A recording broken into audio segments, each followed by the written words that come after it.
Maraknya kasus pedofilia menyebabkan orang tua harus lebih waspada dengan lingkungan sekitar. Salah satunya adalah dengan mengenali ciri-ciri pelaku pedofil.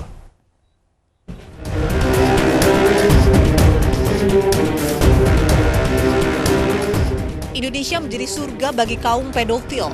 Di Asia, Indonesia tercatat menduduki peringkat pertama sebagai negara dengan kasus pedofil tertinggi. Kini kasus pedofilia kembali terjadi. Kasus pedofilia terjadi di Jakarta dengan melibatkan 9 negara dan menggunakan Facebook sebagai media komunikasi antar anggotanya. Modusnya pun adalah dengan mengirimkan foto dan video porno. Menurut data kepolisian, terdapat 7.400 anggota dalam akun Facebook tersebut.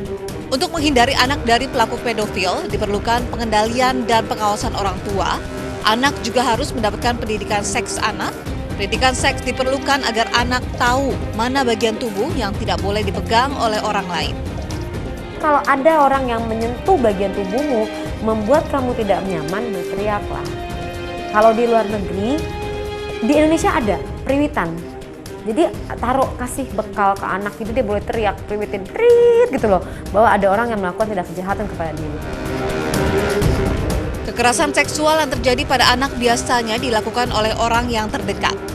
Agar anak terhindar dari predator anak, orang tua harus mencari tahu keberadaan pedofil di sekitar lingkungan anak.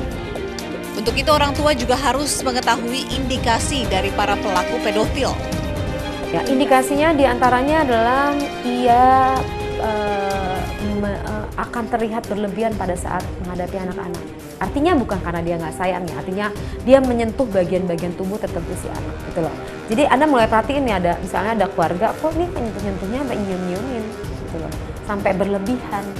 Dan mungkin ada sebagian keluarga yang mengatakan, cuma pegang gitu doang, sambil bercanda nih, udah sunat ya, boleh lihat nggak? Nah itu udah hati-hati tuh, gitu loh. Itu nggak boleh terjadi seperti itu, gitu loh. Katanya baru tumbuh payudara, boleh lihat nggak? Ini saya nyampaikan karena banyak sekali di daerah-daerah, kita nggak bicara di kota besar, kita bicara di daerah-daerah masih melakukan boleh menyentuh, boleh melihat, tidak boleh sama sekali. Artinya sudah dilarang, maaf, anak saya kamu nggak boleh nyentuh ini. Jadi Anda harus waspada untuk masalah seperti ini, gitu loh.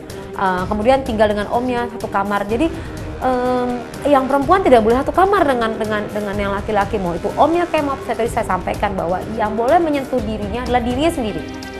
Jadi ayahnya sendiri, omnya sendiri, mencium itu yang boleh mencium adalah ayahnya dan ibunya. Jadi keluarganya nggak boleh. Nah kemudian ciri-ciri yang lain adalah berlebihan kasih sayangnya. Dia memberikan apa aja untuk si anak ini. Selain itu orang tua perlu menciptakan lingkungan yang kondusif, baik dari lingkungan rumah maupun sekolah.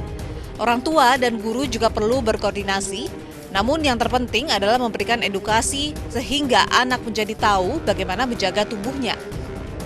Untuk orang tua menciptakan lingkungan yang kondusif. Memilih sekolah, lihatlah sistem sekolahannya. Siapa yang masuk di situ? Terdaftar nggak? Karena yang pelaku untuk kemarin internasional itu aja adalah para cleaner OB yang melakukannya loh, gitu. Jadi cek latar belakang sekolah itu, jangan beli sekolahnya, tapi beli lingkungannya. Ada nggak kejadian seperti itu? Kemudian anak juga diedukasi, jadi disiapkan mental si anak supaya tidak terjadi seperti itu. Kemudian juga disampaikan kepada guru untuk ini ada kasus seperti ini, tolong diperhatikan. Guru dan orang tua komunikasi terus seperti itu. Dan tadi ya, yang penting adalah menyiapkan edukasi ke anak, itu yang paling penting sih, sehingga dia tahu bagaimana menjaga diri. Diharapkan dengan meningkatnya kewaspadaan orang tua, kasus kekerasan seksual pada anak bisa ditekan sekecil mungkin sehingga Indonesia tidak lagi menjadi surga bagi kaum pedofil. Dari Jakarta, Disa Amora, Aris Setiawan, MNC Media memberitakan.